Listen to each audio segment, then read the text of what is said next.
qui nous anime aujourd'hui. Nous sortons de la fête et nous sommes pleins d'énergie. Merci d'être avec nous. Merci de découvrir donc les belles histoires et les belles phrases que nous allons écrire à partir de ce numéro. Parce que c'est midi. C'est maintenant. C'est midi, c'est maintenant.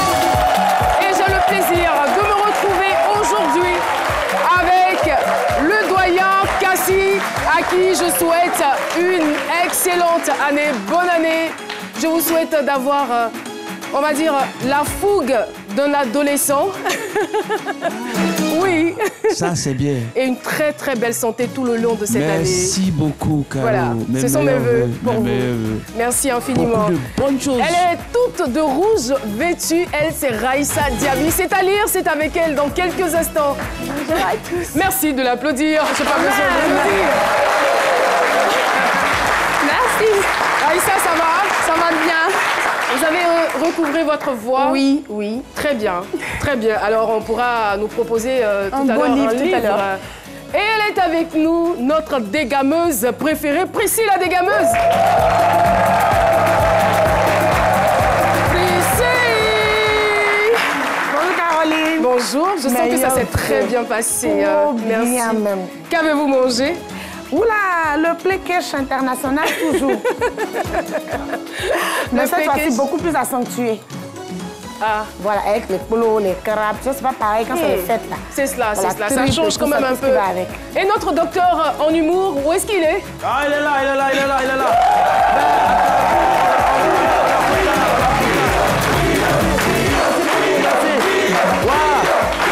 Ben, ça va ici. Wow, c'est bon, c'est bon. Ben, je suis très content d'être là, je suis content. Je suis allé fêter au village, je suis arrivé hier dans le dernier cas et voilà. Mais c'est ce seul poulet que je n'ai pas réussi à égorger. Non, franchement, maman, faut voir, c'est quel poulet qu'on ne peut pas égorger. J'ai tout fait, j'ai aiguisé couteau là. Mais à Guinée-Moni, on ne peut pas égorger. Comment il y a un secret de ça? Il est trop noir et puis il est petit. Mais c'est noir là qui est bien doux. Comment tu peux parler de noir comme ça? Hein? Poulet même la diarrhée. Bon, vous n'avez qu'à faire voir, c'est bon. On ne dit pas ça, il est midi. Merci beaucoup, merci. Merci infiniment, docteur Philo. Merci de vous installer. Alors, tout de suite, je vous communique notre thème du jour.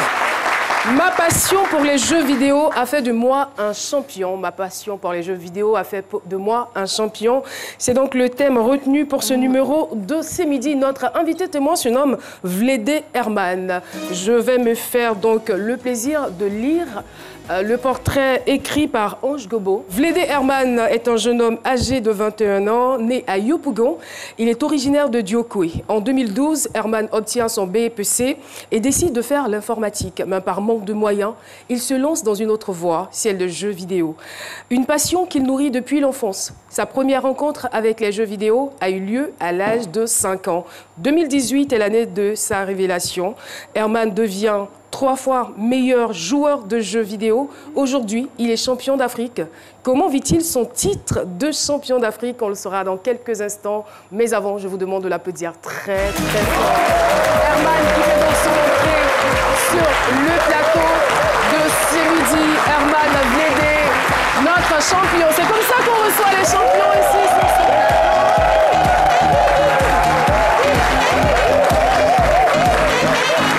Bonjour et bienvenue sur le plateau de C'est midi. Merci. Bon, j'allais dire, on fait pratiquement le même boulot, hein? Non? Si. Parce que moi, je joue, je m'amuse et puis je gagne mon argent, quoi. Vous aussi, vous jouez? Oui, je joue beaucoup. Mais moi, je travaille beaucoup aussi. Et vous? Mais moi aussi, je travaille. Vous travaillez, c'est un métier, n'est-ce pas? On va le découvrir dans quelques instants. Merci, public, de vous installer. Docteur Philo, qu'avez-vous à dire par rapport au thème retenu pour ce jour? On vous retrouve tout de suite. C'est mon avis, avec Docteur Philo. Merci beaucoup, merci public, merci d'ovationner notre invité. Merci pour son courage, merci beaucoup. Je dis que c'est ça, jeux vidéo, les mamans sont là, vous savez, les jeux, bon, là, les mamans, puis il y a les jeunes ici. Jeux vidéo, c'est de l'amusement, en fait. Je veux dire, mais la vie même est un terrain de jeu. Voilà, celui qui ne veut pas vivre, c'est qu'il ne veut pas jouer. Vous voyez un peu, on met un terrain là, il faut jouer là-dessus. Donc si tu ne veux pas jouer, c'est que toi-même tu n'as pas envie de vivre. Donc les jeux vidéo, comme depuis l'avènement des vidéoclubs à l'époque, je fais un retour en arrière, c'est les jeux vidéo à l'époque, on a tous joué les jeux vidéo, on voulait les 25 francs de nos mamans, aller mettre dans les jeux vidéo et on était contents. Mais avec l'évolution des choses aujourd'hui, les parents ont voulu que, c'est-à-dire que ces jeux vidéo là même se retrouvent même à la maison. C'est ce qui envoyait les jeux vidéo, club vidéo là, les jeux, comment on appelle ça? Non, vidéo club avant, maintenant c'est jeux vidéo. Oui, c'est ce sont les maquettes. Les maquettes, voilà, ça c'est l'évolution. À l'époque, il y avait des vidéoclubs, c'était 25. Nous on pouvait regarder 2 films avec 25. Souvent bonus 3 films à l'époque. Mais avec l'évolution des jeux, les enfants aujourd'hui... Est-ce que c'était la même activité? C'était pas la même activité? Si, on partait regarder les films, c'est tout ça qui envoyait ça, oui. Voilà. Parce que les enfants sortaient chaque fois pour aller dans les clubs vidéo, en fait. Et ils volaient l'argent de leur maman pour aller là-bas. Et aujourd'hui, les gens par là. Oui, pour maintenir les enfants à la maison, les parents ont décidé maintenant, les gens ont créé, les blancs, ceux qui ont innové. Mais les parents ont dit, mais pourquoi ne pas mettre ça à la maison pour maintenir ces enfants à la maison? Et les gens se sont donnés à ce jeu-là. Mais aujourd'hui, vous jouez ça, vous êtes champion dedans. Mais attends, je suis désolé, il y a des gens aujourd'hui qui, jusqu'à présent, ça donne à ça dans les autres quartiers, des quartiers populaires, Pougo, à propos derrière. Les gens sont là-bas, c'est devenu jeu Konami. Konami, on joue où on vole, les mamans vont bouteilles de gaz qui se perdent là. L'argent, c'est ceux-là, ils prennent ça pour aller jouer Konami là-bas. C'est ça. Donc c'est déplorable, les enfants aujourd'hui prennent l'argent pour aller jouer ça. J'apprécie le jeune qu'on a reçu, Joël Assé, champion de jeu de dames. C'est moi qui lui ai donné des conseils. Parce qu'il passait tout son temps à jouer dame à la psychologie. J'ai dit, petit, ce que tu es en train de jouer, c'est un jeu, mais ça peut te donner à manger, à jouer. L'enfant a joué aujourd'hui, il voyait, il y avait ça, il va en Europe, partout. C'est ça. Donc ce que vous êtes en train de faire, c'est une bonne chose. C'est comme on dit, un enfant, c'est en jouant qu'il se lave. Quand l'enfant joue avec l'eau, il se lave. Et aujourd'hui, vous avez... Oui. C'est en s'amusant que l'enfant se lave. Il s'amusait juste quand il s'est lavé. Aujourd'hui, il a l'argent. Et les jeux vidéo, c'était fait pour tuer le temps. Aujourd'hui, tue l'argent. On peut avoir le... Aujourd'hui, tue l'argent. Franchement, je ne vais pas trop réfléchir pour ne pas avoir mal à la tête. Franchement, dans ce segment. Merci beaucoup, Dr Philo. Et le jeu vidéo rend très intelligent. D'accord. Oui. Merci de nous l'apprendre. On va retrouver à présent Paterne Assémian pour le micro-trottoir. Le micro-trottoir avec Chris Paterne Assémian. Excellente journée à vous, Caroline, et je renouvelle encore mes vœux les meilleurs à tous les téléspectateurs de Simindi. Et quel profit peut-on tirer des jeux vidéo? Quelques réactions. J'aime les jeux vidéo, mais je n'ai jamais joué. Mais je ne sais pas si en jouant, quelqu'un peut gagner sa vie dans ça. Des fois, quand tu n'as rien à faire, sans t'amuser, te distraire. Sur un jeu vidéo, moi, je ne peux pas gagner ma vie avec un jeu vidéo. Je préfère travailler, gagner l'argent, mais avec un jeu vidéo, là seulement, ça ne peut pas. Ça dépend si c'est un jeu vidéo avec une compétition, où à la fin il y a une récompense, je suppose qu'on peut gagner sa vie. Mais si c'est juste pour la distraction, je ne pense pas. Bon, il y a certains qui font de ça une passion. Donc je peux dire, bon, quelqu'un qui est passionné, aujourd'hui les jeux vidéo, bon, ça paye, hein, parce que quelqu'un qui joue, je pense qu'il y a une fédération internationale de jeux vidéo, je crois bien. Donc forcément, si les règles sont régies, je pense que la personne peut s'en sortir. Mais si c'est de jouer de façon anarchique ou bien de façon truc, non, ça c'est pas possible. Ma passion pour les jeux vidéo a fait de moi un champion. Et voilà, nous sommes donc en compagnie de Vlédé Herman. Tout va bien, j'espère? Oui, ça va. Alors, Vlédé Herman, selon le portrait que nous avons lu tout à l'heure, c'est à l'âge de 5 ans que vous avez commencé. Mais déjà, cette passion a été communiquée par qui? Par un frère, par une sœur? Comment c'est arrivé? Bon, le jeu vidéo est arrivé dans ma vie grâce à mon grand frère. Parce que, étant jeune, il partait beaucoup jouer. Donc moi, à chaque fois, il le suivait pour juste regarder, au fait. Il avait quel âge environ? Il avait 17-18 ans. D'accord. Donc à chaque fois, il partait jouer, Et vous aviez quel âge? Moi, j'avais 4-5 ans. 4-5 ans. Donc je le suivais pour aller juste regarder, au fait. Regarder comment ça se passait, et puis ça me plaisait. Donc, par l'amour d'abord du foot, ma soeur aînée, qui est allée une fois en Europe, en 2004, quand elle est revenue, elle a dit, bon, vous deux là, vous aimez trop jouer, vous aimez trop aller regarder. C'est mieux d'avoir ça à la maison. Donc c'est comme ça que j'ai reçu ma première console. Wow. Donc vous recevez votre première console à 5 ans, d'accord. Et quand vous l'avez, je veux dire, combien de temps vous passez devant l'écran? Bon, je pouvais passer toute la journée devant l'écran. Ah, ça, c'est pas normal aussi. Et après, les parents ne soutenaient pas trop. Donc, ils pouvaient jouer 2 heures. Mais quand tu joues aux jeux vidéo, quand tu joues 2 heures, c'est comme si tu as fait un truc de 5 minutes. Oui, parce qu'il y a une certaine réglementation, c'est-à-dire quand vous avez entre 2 et 4 ans, il ne faut pas dépasser 1 heure. Et quand vous avez 5 ans, il ne faut pas dépasser les 2 heures. Voilà. Et les parents s'en plaignaient déjà? Oui, ils s'en plaignaient beaucoup parce qu'ils trouvaient qu'ils jouaient trop. Ils jouaient trop, il n'y avait pas de rapport social, il n'y avait pas d'amis. Ils jouaient beaucoup. Donc quand ils voyaient mes amis, c'était pour jouer au foot. Une fois qu'on finit de jouer au foot, ils aimaient jouer aux jeux vidéo. Si ils sortaient pour jouer au foot encore. Après, ça les fatiguait. Mes parents n'étaient pas trop pour. J'imagine. Puisque ça vous bouffait beaucoup de temps. Oui, ça me bouffait beaucoup de temps qu'eux, ils voyaient. Moi, ils ne voyaient pas ça en du temps, en fait. C'était pas du temps, c'était juste un plaisir, en fait. Et le plus choquant, c'est lorsque vous décidez d'abandonner vos études pour vous consacrer entièrement à cela. J'imagine la tête de maman quand elle a su. Bon, ouais, c'était un drame. C'était un grand drame, mais sauf que la vieille n'était pas là, donc ça m'a un peu facilité les choses. La vieille n'étant pas ici. Elle était où en ce moment? Elle était en France, et elle est toujours en France. Donc, ça m'a évité les grands discours et tout, et lui a fait comprendre que... Et vos frères aînés, comment ont-ils réagi? Bon, mon frère, là, qui est derrière, là lui-même, c'est un joueur. Il est où? Derrière, en jaune. On peut le voir? Grand frère, c'est vous, hein? On peut l'applaudir, il va se lever, on va l'applaudir. Ok. Merci, d'accord. Le frère, d'abord, lui, chez lui, ça n'allait. Ça n'était pas un très grand problème que je joue aux jeux vidéo et tout. Mais sauf qu'il ne fallait pas que je refuse d'aller à l'école. Donc après, il lui a fait comprendre à maintes reprises que voilà, le jeu passe professionnel. Il y a des compétitions à l'international. Il y a des clubs qui se forment. Il y a même Barcelone qui l'aime bien, qui a eu des joueurs dans ma discipline. Donc, je lui ai dit, JP, franchement, il faut me laisser au moins avoir la carrière. Au moins essayer de tenter ma chance. Si ça ne va pas, je retourne à l'école. Si tu veux même être président. Moi, ce qui me dérange un peu, c'est le fait d'abandonner carrément les études pour vous consacrer aux jeux vidéo. Je veux dire, vous pouviez allier les deux. Il y a des personnes qui font sport-études et qui évoluent très bien, qui se développent. Pourquoi vous vous mettez... ça n'allait pas à l'école? Si, ça allait, mais au fait, c'était pas un problème de moyens, en fait, pour continuer mes études.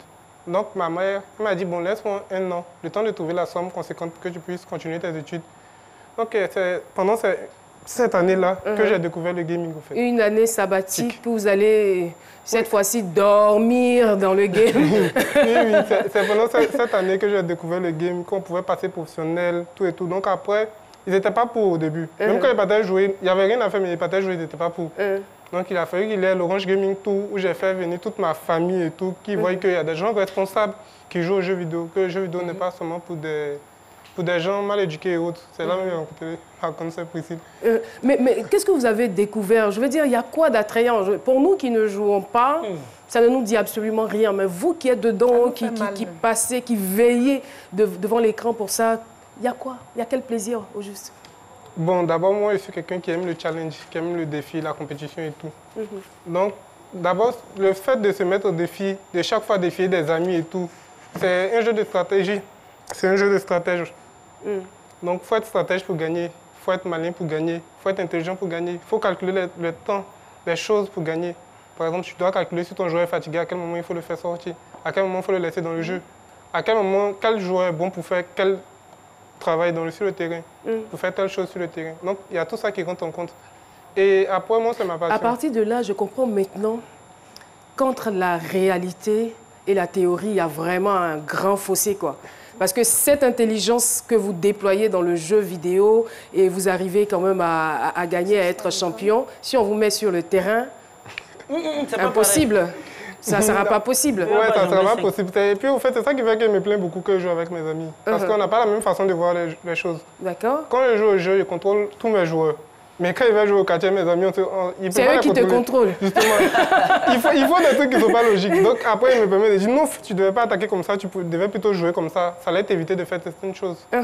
Donc, c'est comme ça. C'est quoi votre particularité? Qu'est-ce qui fait que vous arrivez? C'est quoi la technique que vous avez que les autres n'ont pas? Bon, la technique que moi j'ai. Si vous êtes prêt à la livrer. Hein. Vous êtes en face de l'adversaire, qu'est-ce que vous calculez? Quels sont vos... Bon, après moi, je me trouve, je suis un bon entraîneur, en fait.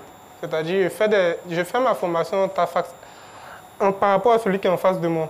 si c'est que c'est un gars qui aime jouer sur les côtés, bon, je l'empêche de jouer sur les côtés. Et puis après, il y a vous étudiez en fait oui, l'adversaire. je prends mon temps, je regarde ses matchs. Si il est déjà croisé, par exemple, il y a d'autres qui aiment balancer des balles. Il y a d'autres qui aiment jouer par petites passes. Donc, à chaque fois que je croise quelqu'un qui aime jouer par petites passes, j'essaie de l'empêcher. Et puis après, il y a un travail qui a été fait aussi par mon grand frère, qui est mon manager, sur le mental. Parce que à l'OGT, il a perdu la finale par faute de concentration, faute de mental.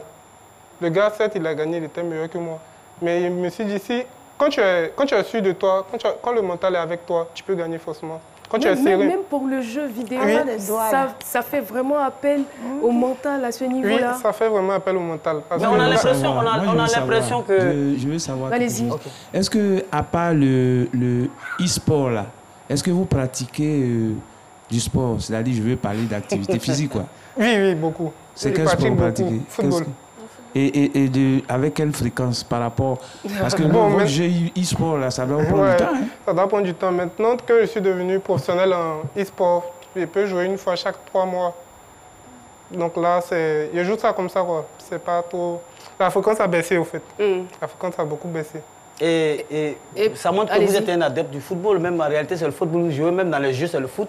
Et vous êtes un coach. Je vais savoir, dans les jeux vidéo, par rapport à votre technique, est-ce que... Par exemple, le FC Gagnoa joue contre le Real. Est-ce que vous pouvez coacher FC Gagnoa peut gagner le Real dans le jeu vidéo? Oui, niveau je vais savoir. Oui, moi je fais ça beaucoup.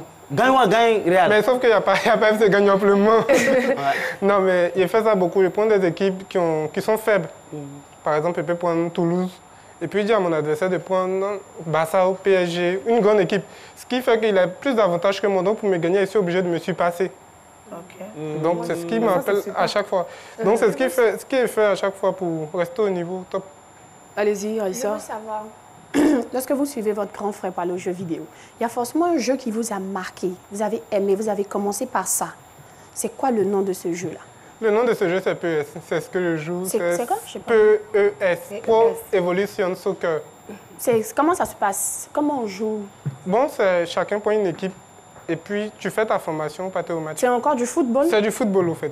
Donc, c'est seulement du football? Vous n'avez pas fait les jeux de guerre, les karaté? Non. Parce que moi, je voyais souvent, il y a des jeux, il faut monter les pyramides, sauter souvent des ponts. Vous, c'est pas ça? Mais après, moi, je ne suis pas ça. Moi, je suis carrément C'est différent, il y a des catégories. Vous avez décidé de vous spécialiser? Football. D'accord. Et vous entraînez combien d'heures par jour? Par jour, je m'entraîne de 22h à 5h, 6h parfois. Des fois, il y a juste quand mon grand frère me réveille, oh, arrête de jouer maintenant, il faut aller dormir. Donc, ça m'entraîne beaucoup. Vous prenez vraiment votre travail au sérieux. Hein. Et à quel moment vous avez réussi à convaincre la famille ou tout le monde a commencé à vous faire confiance? Bon, c'est avec l'OGT, comme je le disais. Quand il y a eu l'organisation de Orange Gaming Tour, d'abord, il a appelé ma mère. Et puis, il lui a dit, ah, la vieille, OGT, ça se passe à l'Hôtel Ivoire. Donc, elle a dit, hey, jeu de salon, là, comment ça se fait que vous partez jouer à l'Hôtel Ivoire? Il a dit, ah, c'est comme ça. Donc, il a pris mes frères, mes soeurs, des amis et tout, qui ne croyaient pas, en fait. Qui pensaient que c'était juste un jeu pour s'amuser et tout. Puis, je les ai envoyés là-bas. Quand ils sont arrivés, ils ont découvert que c'est vraiment une session. Et puis, il y avait des conférences et autres qui ont été données pour expliquer que le gaming n'est plus un jeu. Le jeu vidéo n'est plus un jeu, en fait. C'est devenu un métier. D'accord. Avec tout ce temps que vous passez devant l'écran, est-ce que vous ne redoutez pas d'avoir à la longue des problèmes d'yeux? Si, forcément, tout gamer redoute ça. Mais il y a des moyens quand même de protection, je suppose. Il y a des moyens de protection, oui, parfois. Il y a des moyens de protection et le fait de jouer beaucoup, pour moi, c'est quand j'approche d'un tournoi, d'une grande compétition. Par exemple, là, j'ai eu le FEJA en novembre et le truc de Dakar, l'Orange eSport Experience en décembre. D'accord, c'est donc l'occasion pour moi de communiquer tout de suite votre palmarès. Vice-champion de l'OGT Orange Gaming Tour 2018, champion du Festival des jeux vidéo d'Abidjan, FEJA 2018, champion de l'Orange eSport Experience en décembre dernier à Dakar, triple vainqueur des tournois Gamers Côte d'Ivoire Hommes, vainqueur des compétitions Madison, pour ne citer que ceux-là. Wow. Je pense qu'il mérite notre champion d'être encouragé. Alors, lorsque vous rencontrez des gens qui stipulent que le jeu vidéo, c'est un, on va dire, c'est un jeu de paresseux ou de fainéants, qu'est-ce que vous dites? Bon, la plupart du temps, ils leur répondent qu'ils apprennent, au fait. qu'ils apprennent, qu'ils se cultivent, qu'ils se documentent sur les jeux, au fait. Le jeu n'est pas du tout un jeu pour des fainéants. Pour être fort, il faut forcément réfléchir, il faut travailler, il faut imaginer. Des fois, il y a des gars, tu viens avec ta formation 4 défenseurs, tu ne les passes pas parce qu'ils sont habitués à ça, ils ont réfléchi à cause de toi. 2 jours, ils n'ont pas dormi. Quand ils viennent, ils te croisent, tu ne peux pas les gagner. Tu ne peux pas les battre. Puis, donc, ça t'amène aussi à réfléchir à chaque moment, à chercher, à te documenter. Ce que tu ne sais pas faire, aller apprendre, aller voir comment ça se passe. Donc, c'est comme ça. Et concrètement, on a vu quand même le palmarès, hein? Beaucoup de trophées. Qu'est-ce que vous avez gagné en termes d'argent? En termes d'argent, il a gagné... Ne répondez pas. On va garder le suspense. On garde le suspense de la réponse. Dans quelques instants, on part pour la pub. C'est midi, c'est ça.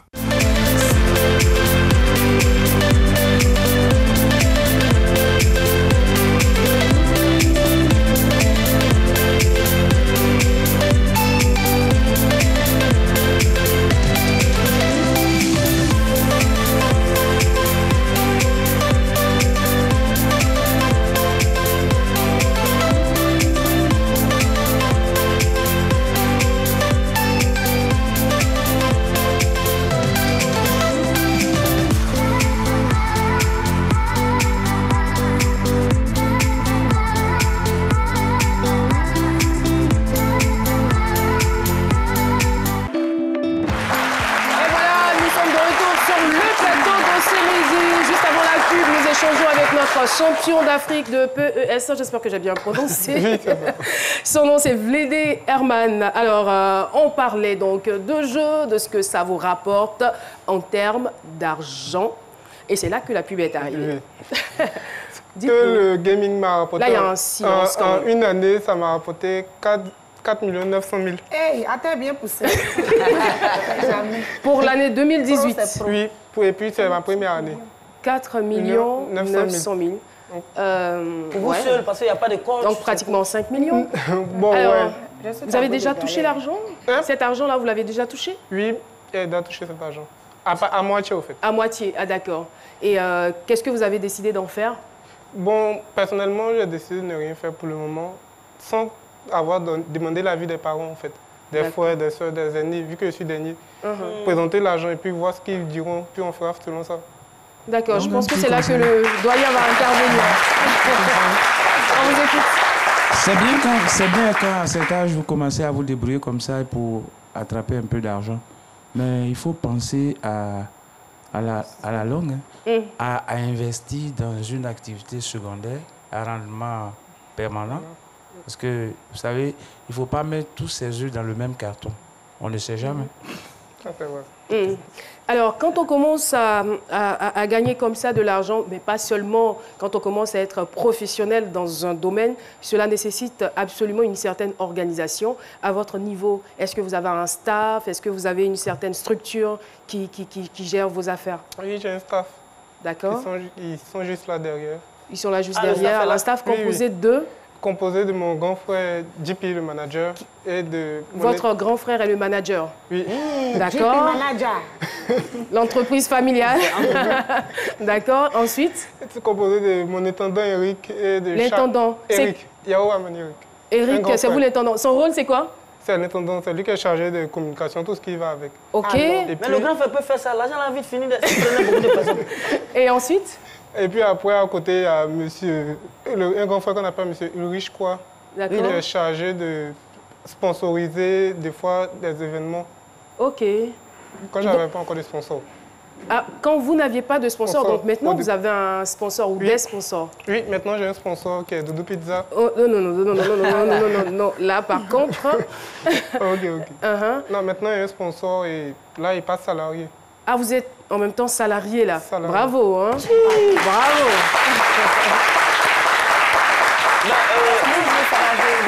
Excusez-moi, je vais vous ramener un peu. Vous avez dit tout à l'heure que vous étiez à l'école quand vous avez arrêté. Et vous avez arrêté parce qu'il y a eu un souci. Donc, il fallait attendre une année avant de reprendre. Bon, là, en ce moment, où est-ce que vous en êtes avec l'école? Parce que maintenant, monsieur est devenu pro, il touche de l'argent. Salarié. Est-ce que ça vous arrive de... Est-ce que vous y pensez de reprendre l'école? De retourner à l'école? Oui, j'y pense, mais pour le moment, ce n'est pas d'actualité, au fait. Il faut y penser. Ça sera dans Oui, je pense retourner, mais pour le moment, il me laisse au moins 2 à 3 ans. Voir ce que le gaming peut m'apporter concrètement. Voir est-ce que peut-être ça peut me permettre de construire une maison de maman que je souhaite faire. Est-ce que... C'est un bon enfant. Il pousse à sa mère. Ouais. Parce que là, il y a des clubs comme je le disais, il y a des clubs qui s'intéressent. Donc là, en Afrique, dans ma discipline, on est plus rapproché du niveau mondial. Donc il y a beaucoup de chances d'être parmi les... Si on doit choisir en Afrique ici, forcément parmi ceux qui vont prendre. Donc là, pour le coup, j'attends de voir dans 2-3 ans. Et puis voir si je peux continuer. De toutes les façons, j'ai 21 ans. Mais justement, en même temps, je suis en train de réfléchir à quelque chose. Je me dis, avec toute cette technicité que vous apprenez, que vous avez acquis à partir du Games, est-ce que ça ne peut pas vous permettre de travailler, par exemple, avec le coach, celui qui s'occupe de l'équipe nationale de football? Est-ce que vous seriez à même de lui donner quelques conseils pour que nos joueurs, là, ils reviennent ici avec la coupe? Enfin, nos éléphants, excusez-moi. Bon, ouais, c'était pas forcément pareil parce qu'il y a l'état de forme des joueurs et tout. Mais après, ça dépend de comment l'entraîneur voit les choses. Quelle tactique il veut adopter, s'il veut une équipe défensive, s'il veut une équipe offensive. Mais étant à la maison, franchement, je suis un coach. Puis des fois, je suis très nerveux quand il regarde les choix de l'entraîneur et tout. Quand il met peut-être 3 personnes qui sont peut-être un peu lourdes dans notre milieu, ça n'a pas fonctionné. Ça n'a pas du tout fonctionné. Mais par contre, quand il peut mettre, par exemple, un Seredier, un Série Jean-Michel et puis mettre un Gradel en 10, là, ça peut marcher. On va vous appeler. Je pense qu'on va l'appeler. Pour venir à Seredier, moi, je veux savoir parce que je ne m'y connais pas, mais quand je regarde, je vois que dans le jeu, on imite, enfin, c'est des corps de footballeurs qu'on a sur le terrain. Donc, le Seredier qui est dans votre jeu vidéo, là, quand il ne marque pas, il pleure aussi dans le jeu. Non, je veux savoir. Je veux savoir. Il y a des joueurs, on a des joueurs qui ne valent rien. On a des joueurs qui ne valent rien sur le terrain. Donc, quand ils se retrouvent dans vos jeux, est-ce que vous les rendez forts ou bien comment ça se passe? Non, mais non. Après, les joueurs ont des émotions, en fait. Il y a des joueurs qui ont un fort caractère dans le jeu, comme en vrai. C'est représentatif, mais après, le joueur qui pleure... Bon, si on te marque à la dernière minute, toute l'équipe se met à pleurer des fois. Non, pour Seredier, lui, c'est... Non, il n'y a pas mais en même temps, moi, ce que je veux dire, c'est qu'il n'y a pas forcément des joueurs nuls. C'est comme dans tous les corps de métier. Il faut que les gens soient à leur place, là où il faut. Si on sait les positionner et si on sait aussi les coacher, je pense qu'ils peuvent être efficaces. Voilà. Donc souvent, on en veut à nos joueurs, c'est pas forcément eux. On dit non, quand ils sont dans leurs équipes en Europe, ils excellent, ils brillent, mais quand ils arrivent ici, il faut aussi réfléchir, il faut se faire aussi entourer de personnes qualifiées et qui ont de belles stratégies comme vous, pourquoi pas? Justement. Non, mais après, je suis amoureux du foot et j'ai toujours pensé que voilà, je pourrais faire carrière en tant qu'entraîneur, en fait. D'accord, vous allez apporter votre pierre à l'édifice. Justement. Et on y croit fermement. Sur ce, je vais inviter ici Paulus Agathon pour les réactions des téléspectateurs. Merci de bien vouloir l'applaudir. Vos réactions nous intéressent avec Paulus Agathon.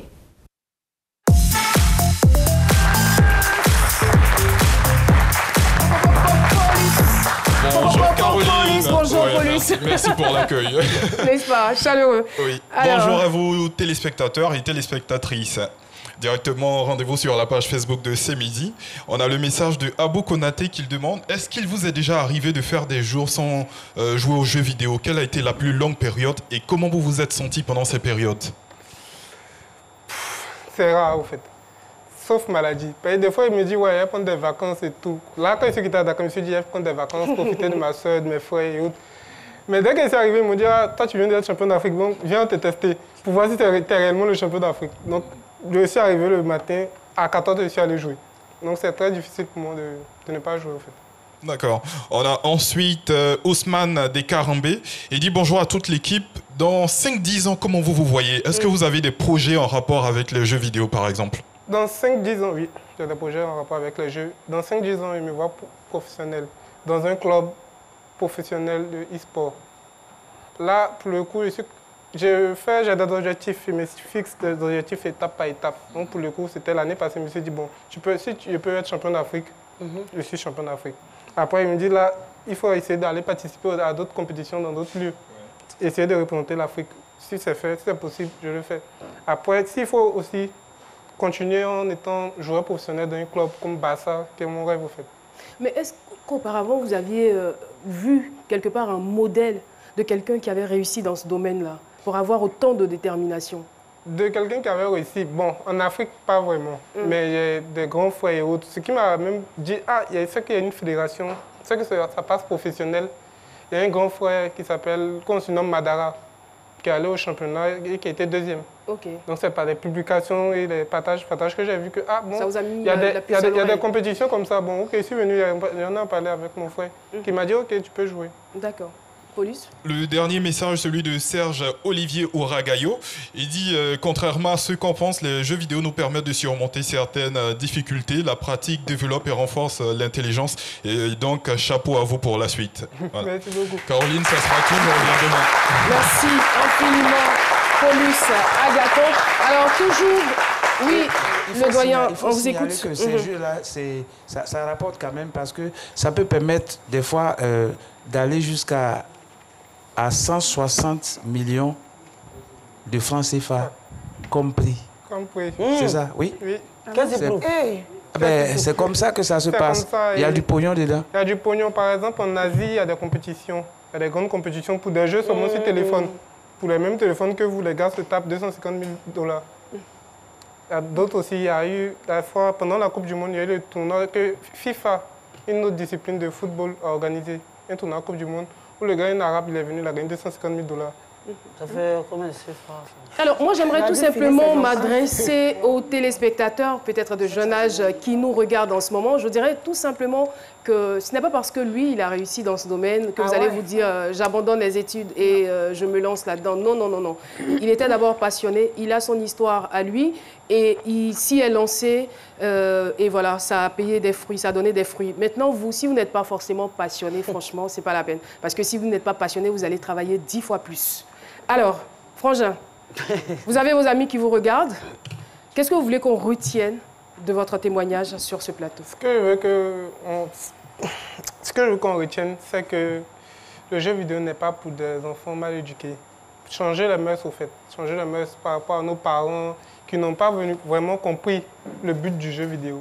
En fait, au début, le jeu vidéo était pour permettre aux enfants de s'amuser. Et après, ils ont découvert qu'il y avait une très grande communauté de joueurs. Donc, pourquoi pas faire des compétitions? Et là aussi, il y a des pourparlers entre le comité olympique pour que le e-sport soit intégré comme discipline aux Jeux de Paris 2024. D'accord. Donc là, que les parents apprennent à comprendre aussi leurs enfants, même si ils ne peuvent pas passer professionnels ou bien ils ne vont pas passer professionnels, qu'ils soutiennent leurs enfants. Mais c'est difficile. Les enfants. Merci infiniment. C'est difficile. Je veux dire, est-ce que vous envisagez d'aller vers les Kodami dans les quartiers? Attends, mon neveu, depuis 6 heures, il est là-bas, allez leur parler. Oui. Allez leur parler pour leur dire que le jeu, ce n'est pas forcément Konami. Mais après aussi, ceux qui jouent Konami, c'est ceux qu'on bat tous les jours, en fait. Quand tu le gagnes, ils disent, bon, ouais, allons jouer Konami. Attends, c'est pas ça le jeu. C'est pas ça le jeu. Il va pas Alors, monsieur Vlédé Herman, on a été très heureux d'écouter votre témoignage. Merci d'être passé sur le plateau de C'est Midi. C'est donc terminé pour notre échange. Ah. Magic 225. Voici la magie. Magic 225. On se lève pour les accueillir. Voici la magie.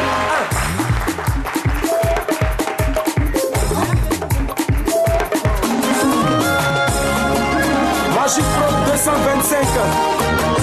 Voici la magie.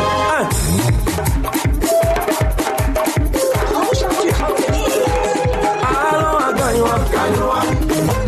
Allons à Gagnoa. Allons à Gagnoa.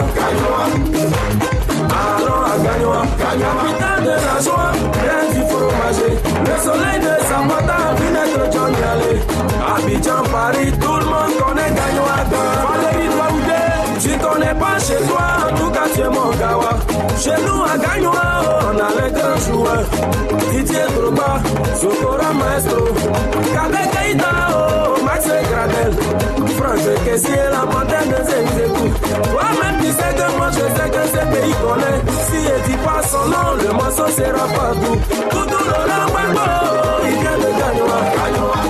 Papa Blico Golini, Marcelin Antissoni, c'est dans les petits villages même que se trouvent les plus jolies femmes de Gagnoa. Sénateur David Palmer, Candice full option, j'ai appelé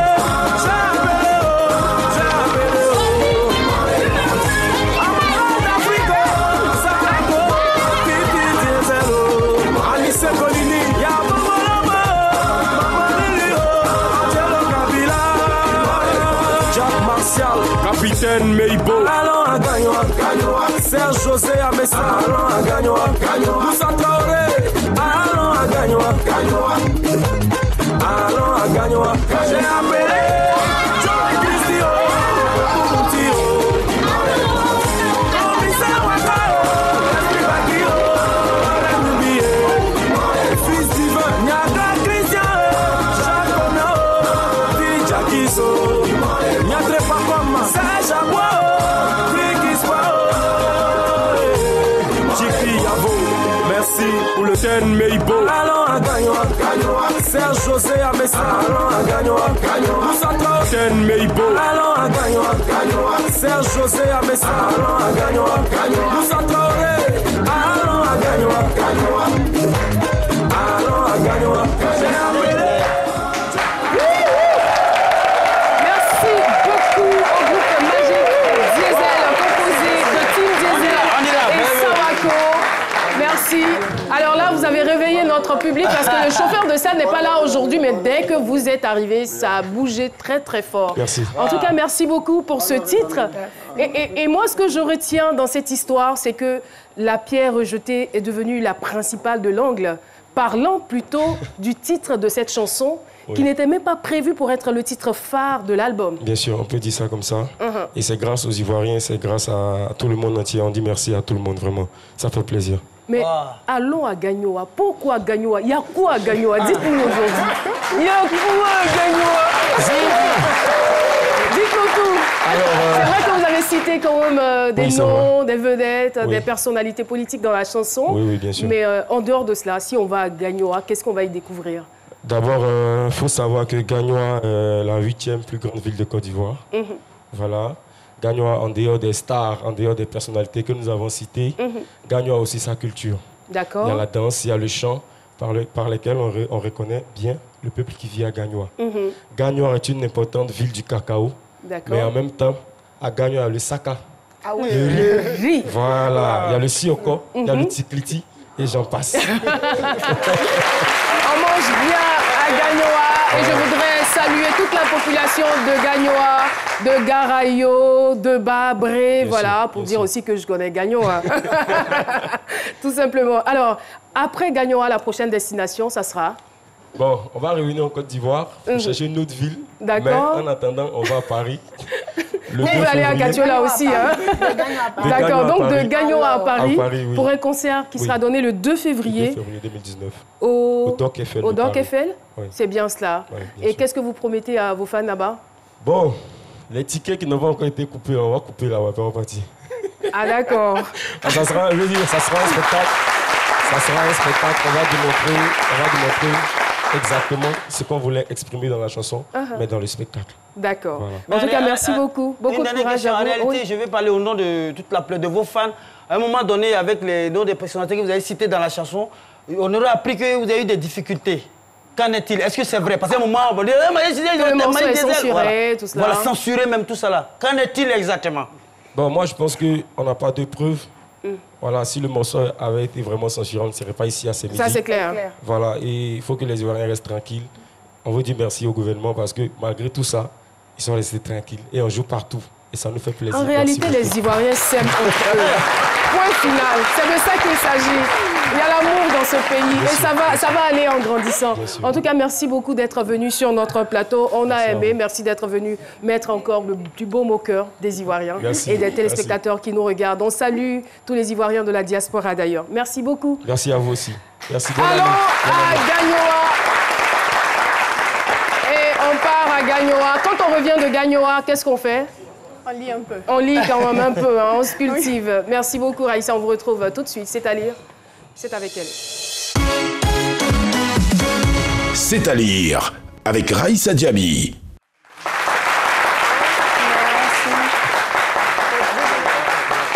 Alors, public de ce midi, on connaît tous le philosophe, c'est Thomas d'Aquin. Mais combien parmi nous ici connaissent le général Ouattara Thomas d'Aquin? Moi. C'était l'ami de mon grand-père. Qui d'autre? Qui d'autre? En réalité, oui. Moi. Le général Ouattara Thomas Dakem. Entendu parler, vous avez entendu parler. C'était l'ami du grand-père de Caroline. Non, je ne crois pas. Oui, vous l'avez connu. Donc, je pense que j'ai fait un bon choix de livre. Le Ouattara Thomas Dakem fut le premier général du corps d'armée de Côte d'Ivoire de 1960 à 1974. Oui, le premier, le tout premier. Je pense que ça applaudit quand même parce qu'il a fait de bonnes choses. Et c'est dans un souci de lui rendre hommage et de citer un peu ses actions dans cette armée-là que notre auteur présent aujourd'hui, M. Touré Namidja, va venir nous rejoindre sur le plateau de ces midis. On va l'accueillir, s'il vous plaît. Monsieur Touré Namidja. Bonjour, monsieur, et bienvenue sur notre plateau. Bonjour, Caroline. Bonjour à tout le monde. Bonjour. Bonne année 2019. Merci beaucoup. Je vous souhaite beaucoup de santé. Merci infiniment. Merci Bonne année beaucoup. à vous aussi. Monsieur Touré Namidja, à travers votre livre, le général Ouattara, un homme qui avait une noble idée de l'armée, qu'est-ce que vous voulez nous raconter parce que vous avez fait sa biographie? Qui est le général Ouattara? Qu'est-ce qu'il a fait, ses actions? Le général Ouattara Thomas Dakem, c'est le premier général de Côte d'Ivoire, c'est le premier chef d'état-major de notre armée nationale. C'est le père fondateur de notre armée nationale. Donc, à travers cet ouvrage, j'ai voulu partager avec les Ivoiriens son expérience, sa vie. Il faut dire que le général Ouattara Thomas Dakem fut également le premier maire de la commune de Kachula. Donc, c'est en 1960, on accède à l'indépendance avec d'autres officiers comme les capitaines Ibrahima Koulibaly, Fofana Mediombo, Moussa Sano, qui deviendra plus tard le premier commandant supérieur de la gendarmerie nationale. Et puis des lieutenants comme Sam Kofi, Péou Martin, Laïsaï Gaston, Timoko Fanny. Mais qu'est-ce qu'il a fait concrètement? Est-ce qu'on peut avoir une anecdote, une petite histoire, une action qu'il a fait concrètement à la tête de cette armée? Il faut dire que parler du général, on pourrait passer toute une journée. Mais rapidement, par exemple, le général Ouattara Thomas Dakem, il s'est démarqué par son commandement. C'était un militaire intègre, un chef militaire rigoureux.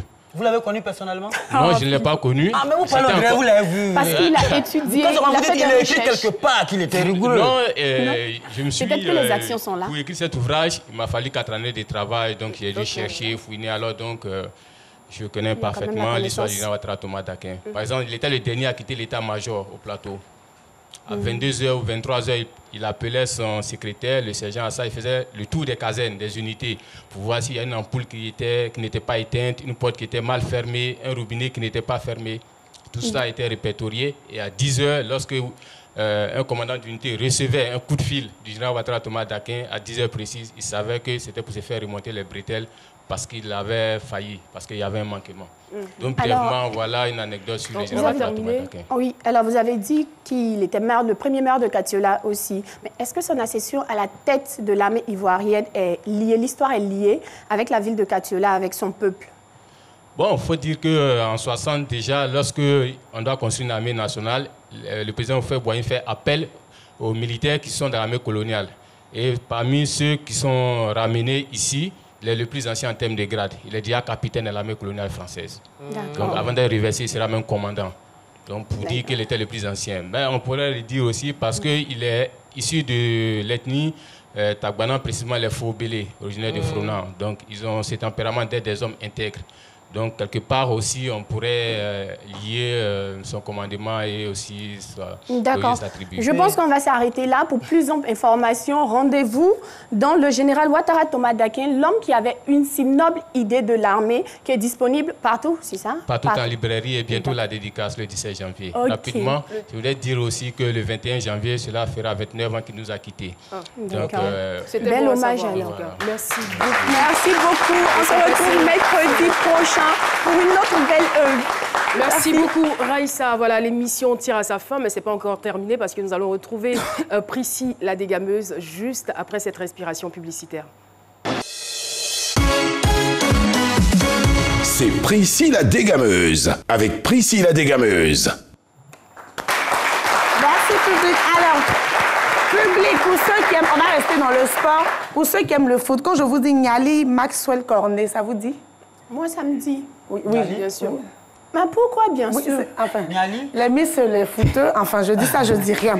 Alors, il s'agit bien évidemment de l'international ivoirien attaquant à l'Olympique lyonnais que j'ai piégé lors de l'enregistrement de l'émission Le Quiz du cœur. Ensuite.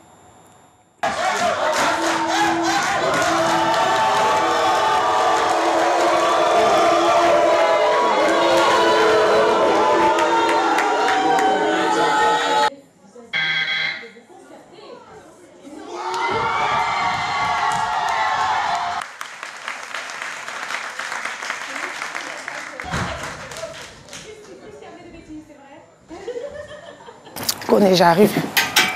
On sort, on sort.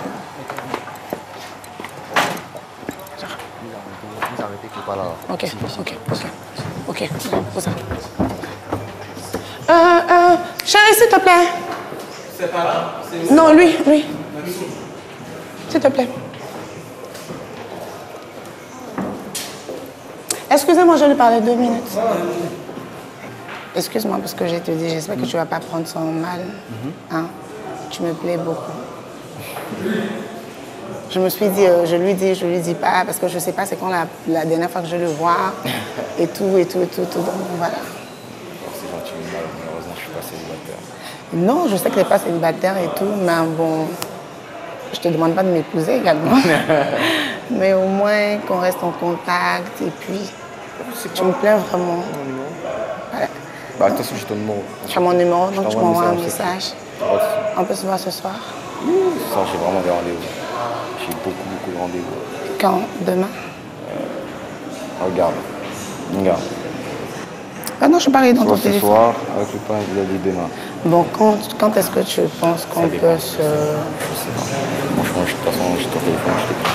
C'est quand? J'ai ton numéro de téléphone, je t'envoie un message, t'inquiète pas. Tu m'envoies un message sûr. Et t'inquiète pas, ça va pas se savoir, j'espère pour toi aussi. Non, il n'y a pas de... N'est-ce pas? En tout cas, tu es très cool et tu es vraiment très beau. Tu es BT? BT, ouais. Ok, je suis BT aussi. Enchantée. Donc, tu me diras à quel moment je peux t'écrire ou pas, et puis... C'est bon? Je peux te faire un câlin? Merci. Tu t'es fait piéger. Regarde la caméra.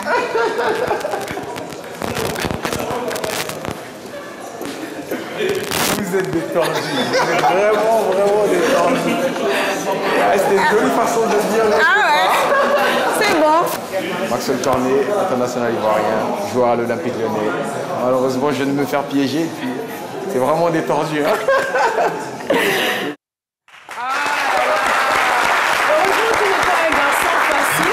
Mais ce que je retiens, c'est qu'il est bien éduqué. Oui, et qu'il a laissé le numéro. Voilà. Est-ce qu'on peut l'avoir? Il s'est montré quand même courtois. Ouais. Vous voulez son numéro? Le numéro, ça peut passer. Attends. Quoi faire?